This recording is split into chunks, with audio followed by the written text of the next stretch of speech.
Everyone, welcome to Helen sugar world. இன்றைக்கி நம்ம ரொம்ப மைல்டான டேஸ்டான ஸ்வீட் கார்ன் வச்சு ஒரு புலாவ் எப்படி பண்ணுறதுன்னு பார்க்கலாங்க.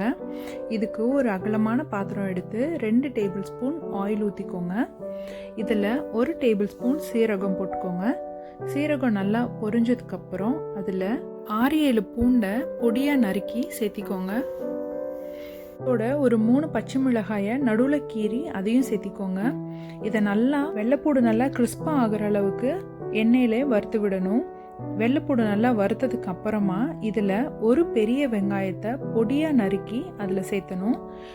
வெங்காயத்தையும் எண்ணெயிலே நல்லா ஃப்ரை பண்ணி விடுங்க. இந்த டிஷ்ஷுக்கு நம்மளுக்கு தக்காளி தேவையில்லை. இந்த புலாவ் நம்ம ரொம்ப ஈஸியாக ஒரு ஃபியூ மினிட்ஸ்லேயே செஞ்சிடலாம். குழந்தைங்களுக்கும் ரொம்ப பிடிக்கும். காரம் இல்லாமல் நல்லா ஒரு ஸ்வீட் டேஸ்ட்டில் இருக்கனால நல்லா சாப்பிடுவாங்க. அதனால இதை நம்ம டிஃபன் பாக்ஸில் வச்சு விட்டோம்னா கூட ரொம்ப நேரத்துக்கு காஞ்சு போகாமல் டேஸ்ட்டாக இருக்கும். இப்போது இதில் 1 கப்பு மக்காசோளத்தோட முத்து மட்டும் எடுத்து ஆட் பண்ணுறோம். ஸ்வீட் கார்ன் கர்னல்ஸ் மட்டும் எடுத்து ஆட் பண்ணுறோம். அதையும் நல்லா எண்ணெயிலே ஃப்ரை பண்ணி விட்டுட்டு இந்த டிஷ்ஷுக்கு தேவையான உப்பு போடுங்க. இதுக்கு காரமே நம்ம போடாதனால பச்சை மிளகாய் மட்டும்தான் ஆட் பண்ணியிருக்கோம். அதனால ஒரு 1/2 டேபிள் ஸ்பூன் மிளகு தூள் சேர்த்திக்கோங்க. இது நல்ல ஒரு ஃப்ளேவர் தரும். அதையும் நல்லா வணக்கினதுக்கப்புறம் இதில் இந்த டிஷ்ஷுக்கு தேவையான தண்ணி ஊற்ற போகிறோம். இதை நீங்கள் கோகோனட் மில்க் வச்சும் சப்ஸ்டியூட் பண்ணிக்கலாம். கோகோனட் மில்க் இல்லைன்னா தண்ணியே ஊற்றுங்க. நீங்கள் பாஸ்மதி ரைஸை 1 கப்புக்கு 1.5 கப்பு தண்ணி ஆட் பண்ணணும். நீங்கள் எவ்வளோ தேங்காய் பால் ஆட் பண்ணியிருக்கீங்களோ அதை கழிச்சிட்டு தண்ணி ஆட் பண்ணிக்கோங்க. பாஸ்மதி அரிசியை 15 மினிட்ஸ் தான் ஊற வைக்கணும். ஊற வச்சுட்டு நல்லா கழுவி தண்ணி நல்லா கொதிச்சதுக்கப்புறம் ஆட் பண்ணிடுங்க.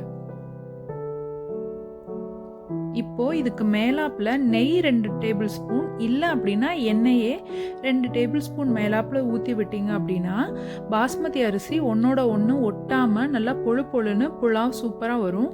அதனால தான் இந்த ஸ்டெப்பு நம்ம பண்ணுறோம். இப்போது மூடி வச்சுருங்க. தம்லே நல்லா வேகும். கொஞ்சம் ஸ்லோ பண்ணி வச்சுருங்க அடுப்பை.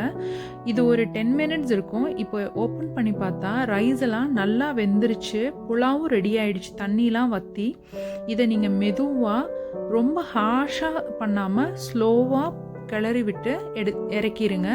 ரொம்ப டவுட்டாக இருந்துச்சுன்னா ஃபோர்க்கு வச்சே நீங்கள் கிளறுங்க. ஸ்வீட் கார்ன் சாப்பிட்றதுனால நம்ம உடம்புல ரத்தம் கம்மியாக இருக்குல்ல, அனீமிக்காக இருக்காங்கன்னு சொல்லுவாங்கள்ல, அவங்களுக்கெல்லாம் ரத்தம் இன்க்ரீஸ் ஆகும். அது இல்லாமல் ப்ரெக்னெண்ட்டாக இருக்கவங்க சாப்பிட்டா வயிற்றில் இருக்க குழந்தைக்கு இந்த பர்த் டிஃபெக்ட்ஸ்லாம் வராமல் இருக்கும்.